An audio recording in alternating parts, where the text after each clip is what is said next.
നമ്മുടെ പുതിയൊരു വീഡിയോയിലോട്ട് സ്വാഗതം. അപ്പോൾ ഇന്ന് നമ്മൾ നല്ലൊരു ഈവനിങ് സ്നാക്സ് തയ്യാറാക്കിയെടുക്കാം. ആവിയിൽ വേവിച്ചെടുക്കുന്ന ഒരു റെസിപ്പിയാണിത്. അപ്പോൾ അതിന് വേണ്ടി ഞാനിവിടെ ഒരു ഗ്ലാസ് അരിപ്പൊടി എടുത്തിട്ടുണ്ട്. ഇത് പത്തിരിപ്പൊടിയാണ്. അപ്പോൾ അരിപ്പൊടി എടുത്തിട്ടുണ്ട്. അതുപോലെ തന്നെ ഒരു നേന്ത്രപ്പഴം ചെറുതായിട്ട് അരിഞ്ഞതുണ്ട്. അതുപോലെ തന്നെ കുറച്ച് തേങ്ങ എടുത്തിട്ടുണ്ട്. തേങ്ങ കുറച്ച് കൂടുതലായാലും കുഴപ്പമൊന്നുമില്ല. കുറച്ച് തേങ്ങ എടുത്തിട്ടുണ്ട്. അതുപോലെ തന്നെ മധുരത്തിന് ആവശ്യമായിട്ടുള്ള ശർക്കര എടുത്തിട്ടുണ്ട്. അപ്പം ശർക്കര നമുക്ക് പാനിയാക്കാൻ വേണ്ടിയിട്ട് അടുപ്പത്ത് വെക്കാം. പിന്നെ നമുക്കിതാ പിന്നെ ചെയ്യേണ്ടതെന്ന് വെച്ചാൽ അരിപ്പൊടി ഒന്ന് വറുത്തെടുക്കണം. അപ്പോൾ അതുകൂടെ നമുക്കൊന്ന് ചെയ്താം. അപ്പോൾ ഞാനിവിടെ ശർക്കര പാനിയാക്കാൻ വേണ്ടി വെച്ചിട്ടുണ്ട്. ഇനി നമുക്ക് അരിപ്പൊടി ഒന്ന് വറുത്തെടുക്കണം. അപ്പോൾ അതുകൂടെ നമുക്കൊന്ന് ചെയ്യാം. ഇവിടെ ഞാനൊരു പാൻ എടുത്ത് വെച്ചിട്ടുണ്ട്. അതിലോട്ട് നമുക്ക് അരിപ്പൊടി ഒന്ന് ഇട്ട് കൊടുക്കാം. ഇത് നന്നായിട്ടൊന്ന് വറുത്തെടുക്കാം.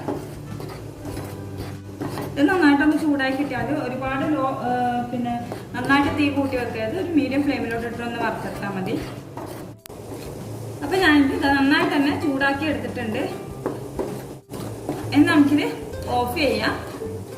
അപ്പോൾ ഇനി നമുക്ക് വേണ്ടത് ഞാനിവിടെ ഒരു പാൻ എടുത്ത് വെച്ചിട്ടുണ്ട്. ഇതിലോട്ട് നമുക്ക് ഒരു ടേബിൾ സ്പൂൺ നെയ്യ് ഒഴിച്ചു കൊടുക്കാം.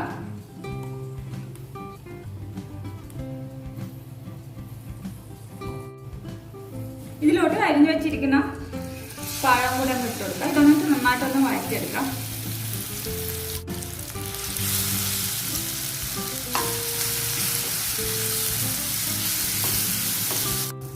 അപ്പോൾ അതാ പഴം ഒന്ന് വഴറ്റിയെടുത്തിട്ടുണ്ട്. ഇനി നമുക്ക് ഇതിലോട്ട് നമ്മൾ നേരത്തെ വറുത്ത് വെച്ചിരിക്കുന്ന അരിപ്പൊടി ഉണ്ടല്ലോ, അപ്പോൾ ഇതുകൂടെ ഒന്ന് ഇട്ട് കൊടുക്കാം.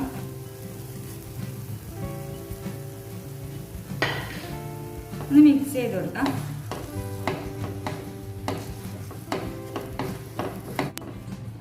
അപ്പോൾ അരിപ്പൊടി ഇട്ടിട്ടൊന്ന് മിക്സ് ചെയ്തിട്ടുണ്ട്. ഇനി നമുക്ക് ഇതിലോട്ട് തേങ്ങ ഇട്ട് കൊടുക്കാം.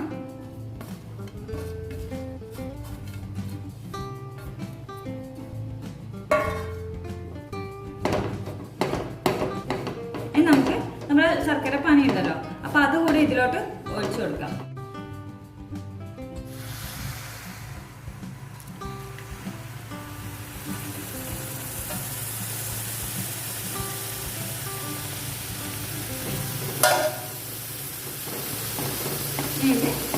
നന്നായിട്ട് തന്നെ മിക്സ് ചെയ്തോണ്ടിരിക്കാം. തീ നന്നായിട്ട് കുറച്ച് വെക്കാം. ഈ ഒരു സമയത്ത് ശർക്കരപ്പാനി ഒഴിച്ചു കൊടുക്കുന്ന സമയത്ത് തീ നന്നായിട്ടൊന്ന് കുറച്ച് വെക്കാം. എന്നിട്ട് ഇതൊന്ന് മിക്സ് ആയതിനു ശേഷം നമുക്ക് ഒരു മീഡിയം ഫ്ലെയിമിലോട്ടിട്ട് കുക്ക് ചെയ്തെടുക്കാം.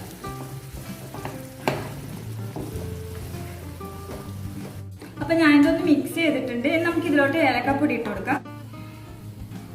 ഒരു 1/4 ടീസ്പൂൺ ഏലക്കപ്പൊടി ഇട്ടിട്ട് നമ്മുടെ സ്മെല്ലനുസരിച്ച് നമുക്ക് കുറച്ച് ഇട്ട് കൊടുക്കാം. എന്നിട്ട് നന്നായിട്ടൊന്ന് മിക്സ് ചെയ്യാം. എന്നിട്ട് ഇതൊന്ന് അത്യാവശ്യം നന്നായിട്ടൊന്ന് കുറുകി വരണം. അതുപോലെ നമുക്കിതൊന്ന് മിക്സ് ചെയ്തുകൊണ്ടിരിക്കാം. അപ്പോൾ ഇതിവിടെ റെഡി ആയിട്ടുണ്ട്. നമുക്കിതിന് ഓഫ് ചെയ്യാൻ കേട്ടോ. പാത്രത്തിൽ നിന്ന് എല്ലാം കൂടി ഒന്ന് ഒരുമിച്ച് സെറ്റായിട്ട് വന്നിട്ടുണ്ട്. ഇനി നമുക്കിത് ചെറുതായിട്ടൊന്ന് തണിയണം. നമുക്ക് കൈ കൊണ്ട് പിടിക്കാൻ പറ്റുന്ന ആ ഒരു ചൂട് മാത്രമേ പാടില്ല. അപ്പോൾ ഒന്ന് തണിഞ്ഞ് കഴിഞ്ഞിട്ടാകുമ്പോൾ നമുക്കിത് ചെയ്യാം. അപ്പോൾ ഇത് അത്യാവശ്യം തണിഞ്ഞിട്ടുണ്ട്. ഇനി നമുക്കിത് എന്താ ചെയ്യുന്നത്, ചെറിയ ചെറിയ ഉരുളകളാക്കി എടുത്തിട്ട് എന്നിട്ട് നമുക്ക് നമ്മുടെ ഇഷ്ടത്തിനുള്ള ഏത് ഷേപ്പ് വേണമെങ്കിലും നമുക്ക് ചെയ്തെടുക്കാം. ഞാനിപ്പോൾ ഇങ്ങനെ നീളത്തിൽ ഇങ്ങനെയാണ് ആക്കിയെടുക്കുന്നത്. നമുക്ക് ഏത് ഷേപ്പിൽ വേണമെങ്കിലും നമുക്കിത് ചെയ്തെടുക്കാം. ബോൾസ് രൂപത്തിലാണെങ്കിൽ അങ്ങനെ ആക്കിയെടുക്കുക.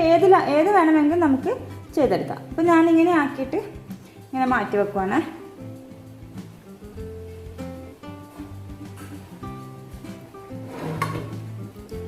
അപ്പോൾ എല്ലാം ഇത് ഞാൻ ഇതുപോലെ തന്നെ ഒന്ന് ചെയ്തെടുക്കട്ടെ. അപ്പോൾ ഞാനിവിടെ ആക്കി വെച്ചിട്ടുണ്ട്. നമുക്കിത് ആവിയിൽ വേവിച്ചെടുക്കാം.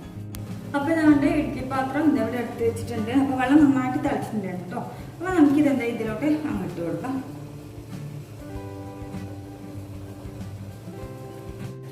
ഇതൊന്ന് അടച്ചു വെക്കാം. ഇനി നമുക്കിതൊന്ന് ആവുന്നത് വരെ ഒന്ന് വെയിറ്റ് ചെയ്യാം. അപ്പോൾ ഇതിവിടെ വെച്ചിട്ടൊരു 15 മിനിറ്റ് കഴിഞ്ഞിട്ടുണ്ട്. നമുക്കിത് തുറന്നു നോക്കാം.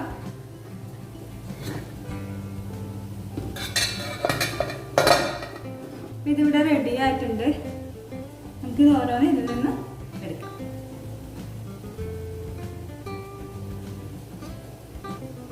അപ്പോൾ ഇവിടെ ആവിയിൽ വേവിച്ചിട്ട് ഒരു അടിപൊളി ഈവനിങ് സ്നാക്സ് ഇവിടെ റെഡി ആയിട്ടുണ്ട്. അപ്പോൾ ഞാനിവിടെ കുറച്ച് ഞാനിവിടെ ഫ്രൈ ചെയ്തിട്ട് എണ്ണയിൽ ഫ്രൈ ചെയ്തിട്ട് എടുത്തിട്ടുണ്ടായിരുന്നു. ഇതും ഞാൻ കഴിച്ചു നോക്കി, നല്ല സൂപ്പർ ടേസ്റ്റ് ആയിരുന്നു. അപ്പോൾ നിങ്ങൾക്ക് എങ്ങനെയാണ് ഇഷ്ടം അതുപോലെ ചെയ്തെടുക്കാം. ഞാനിപ്പോൾ ആവിയിൽ വേവിച്ചിട്ടും എടുത്തിട്ടുണ്ടായിരുന്നു, അതുപോലെ തന്നെ എണ്ണയിൽ ഫ്രൈ ചെയ്തിട്ടും എടുത്തിട്ടുണ്ട്. എണ്ണയിൽ ഫ്രൈ ചെയ്ത് ചെറിയ ചെറിയ ബോൾസ് ആക്കിയിട്ട് എണ്ണയിൽ ഫ്രൈ ചെയ്തെടുത്തിട്ടുള്ളതാണിത്. അപ്പോൾ ഇതും നല്ല ടേസ്റ്റാണ് കഴിക്കാൻ വേണ്ടിയിട്ട്. അപ്പോൾ എല്ലാവരും ഇതൊന്ന് ട്രൈ ചെയ്ത് നോക്കുക. വീഡിയോ ഇഷ്ടമായെങ്കിൽ ലൈക്ക് ചെയ്യുക, ഷെയർ ചെയ്യുക, അതുപോലെ തന്നെ സബ്സ്ക്രൈബ് ചെയ്ത് ആരെങ്കിലും ഈ വീഡിയോ കാണുന്നുണ്ടെങ്കിൽ ഒന്ന് സബ്സ്ക്രൈബ് ചെയ്യണേ. അപ്പോൾ നമ്മുടെ അടുത്ത് നല്ലൊരു വീഡിയോ ആയിട്ട് വരുന്നത് വരെ എല്ലാവർക്കും ബൈ ബൈ.